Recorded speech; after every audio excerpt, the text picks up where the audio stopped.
All right, so got another book review here. Not sure how well I set this here, but this is The Moral Landscape by Sam Harris. And it's how science can determine human values, basically. Like, he has his degree in philosophy and a PhD in neuroscience, and between what he studied and all his experiments and stuff in the lab and what his colleagues have done, they were kind of studying how the brain reacted when it was making decisions and whatnot. And he's basically making the case that we can have a science of morality instead of depending on kind of like fictitious or supernatural sources to get it from. And he's saying that it's obvious that morality isn't a super simplistic concept where it's real black and white and obvious.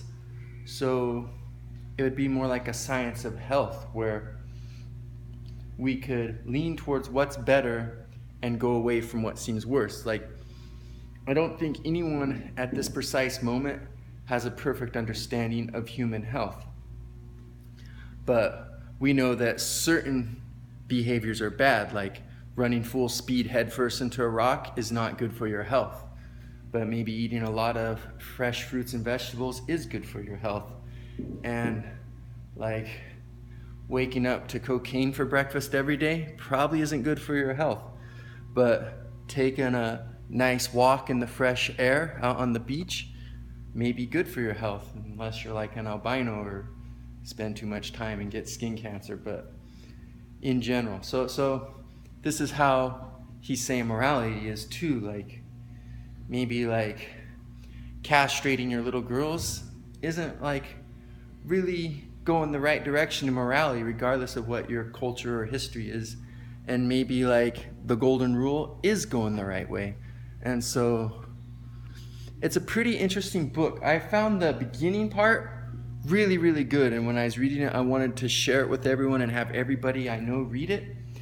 In the middle, because he's a neuroscientist and he's trying to be intellectually honest, he kind of over-explains stuff. It gets pretty verbose and lost in theory, and like there's a big thing where he's going about how we don't have free will because they can see things happening in the brain to signal actions to happen before they happen. And I'm not sure that's the conclusion that leads to, but even if it did, it's obvious we have choices. And if he's saying we develop motor pathways and just kind of reflexes and whatnot, you can still consciously start choosing what thoughts to dwell on and what habits to practice so that your reflexes are in line with what you want to do. I mean, obviously he must think something of that nature too, or he wouldn't have bothered writing a book about morality.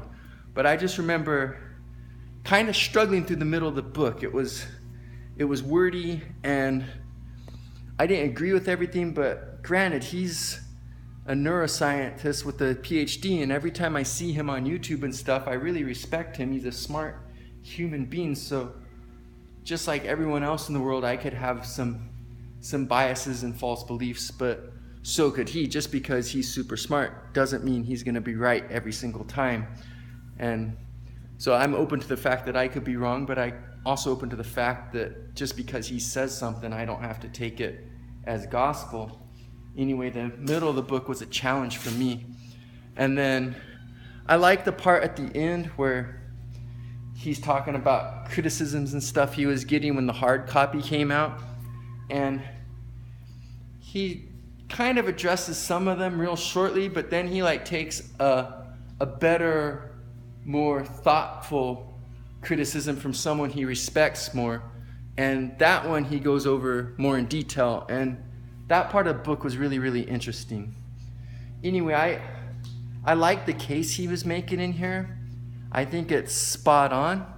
I know there's a lot of people that disagree with me, but I think this is definitely a good book to see another point of view if you don't agree with this. And then it's a great book to read if you're like me and you don't have some sort of belief system like a lot of people do, and you were wondering, like, maybe if you had kids in the future and stuff, how to go about instilling morality and values into them. I mean, there's a lot of people that already do that anyway, but maybe it will give you a few extra pointers you wouldn't have come up with naturally. So once again, this is The Moral Landscape by Sam Harris.